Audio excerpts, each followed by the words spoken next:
નમસ્કાર, બેનિફિટ ન્યૂઝમાં આપનું સ્વાગત છે. હું છું મહેશ. નજર કરીએ અત્યાર સુધીના મહત્વના સમાચારો પર.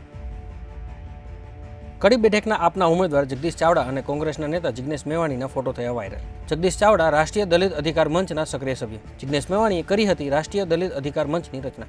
કડી કોંગ્રેસના પ્રભારીની જવાબદારીમાંથી દૂર હટવાનું મનાઈ રહ્યું છે કારણ. બરોડા ડેરીના એમડી અજય જોશી દ્વારા રાજીનામાનો મામલો. રાજીનામાને લઈ સાવલીના ધારાસભ્ય કેતન ઇનામદારે આપ્યું હતું નિવેદન. ડેરીના મૃતક સભ્યોના ખાતામાં લાખો રૂપિયાના જમા થયા હોવાનું કર્યો હતો પર્દાફાશ. બરોડા ડેરીમાં ગેરરીતિ થતી હોવાથી એમડીને રાજીનામું આપ્યું હોવાનો આક્ષેપ. સીએનજી અને પીએનજી વપરાશકર્તાઓ માટે મોટા સમાચાર. સરકાર દ્વારા હાલમાં જ નેચરલ ગેસના ભાવમાં 2 વર્ષમાં પહેલીવાર કરવામાં આવ્યો ઘટાડો. ક્રૂડ ઓઇલમાં સતત ઘટી રહેલા ભાવને ધ્યાનમાં લઈ કરાયો નિર્ણય. ટૂંક સમયમાં સીએનજી અને પીએનજીના ભાવમાં થઈ શકે છે ઘટાડો.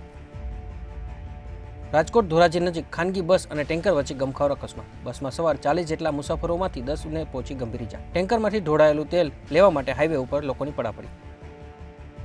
આણંદ જિલ્લાની તારાપુર ગ્રામ પંચાયતને મળ્યો નગરપાલિકાનો દરજ્જો. તારાપુરને નગરપાલિકાનો દરજ્જો મળવાથી આણંદની 9મી અને રાજ્યની 150મી નગરપાલિકા બની. તારાપુર ગ્રામ પંચાયત ક વર્ગની નગરપાલિકા જાહેર કરવામાં આવી. દિલ્હીના અનેક વિસ્તારોમાં વાતાવરણમાં આવ્યો અચાનક પલટો. એકાએક ધૂળની આંધી સાથે વરસાદનું થયું આગમન. અનેક વિસ્તારોમાં ધીમી ધારે વરસાદની શરૂઆત. નરેન્દ્ર મોદી સ્ટેડિયમમાં મુંબઈ અને પંજાબ વચ્ચે ફાઇનલ પહોંચવા માટે થશે જંગ. આજે જે ટીમ જીતશે તે 3 જૂનના રોજ બેંગ્લોર સામે રમશે ફાઇનલ. જો વરસાદના કારણે મેચ રદ થઈ તો રિઝર્વ ડે એટલે કે આવતીકાલે 2 જૂનના રોજ યોજાશે મેચ. તો આ હતા અત્યાર સુધીના મહત્વના સમાચાર. આવા જ સમાચારો જાણવા માટે બનેલા રહો બેનિફિટ ન્યૂઝ સાથે.